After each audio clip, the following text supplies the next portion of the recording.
Sini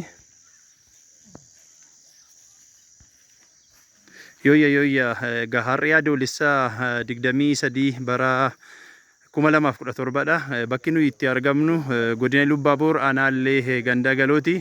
Egaa bakki kuni bakka biqilaa dhaabbii ashaaraa magariisaa guyyaa tokkotti biqiltuu miiliyoona 700 dhaabuuf karoorfannee jiru keessatti qaama tokkodha. Egaa bakki kuni kilaastera dhaabbii ashaaraa magariisaa kan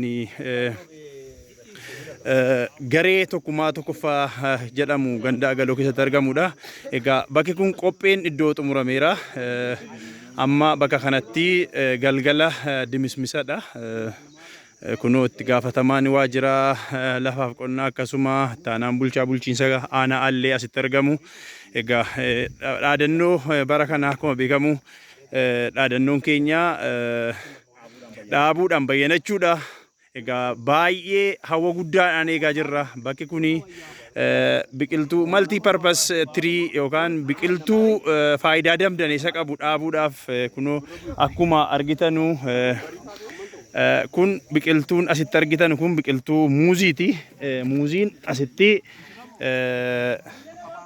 giddugala wiirtuu qorannoo Awaash Malkaasaarraa karaa dhaabbata SLM asitti bu'eeti jira. Carraa kanaan dhaabbata SLM guddaa galateeffannaa. Hoogganaan hojii gaggeessaan olaanaan dhaabbatichaa obbo Wandimmaageny asitti argamu.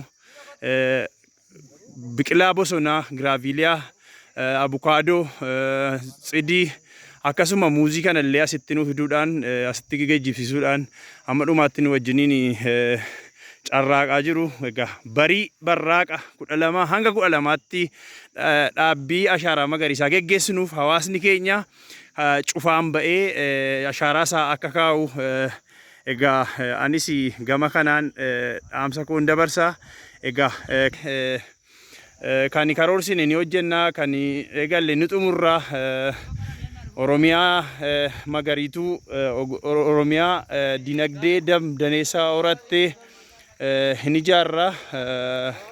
Kan baranaan nu ga'ee bara dhufuun nu haa ga'u jechaa bor barii sa'aatii 12tti uummanni ganda hagaloo ba'ee ashaaraa isaa akka kaa'u dhaamsa koon dabarsa. Horaa bulaa deemana.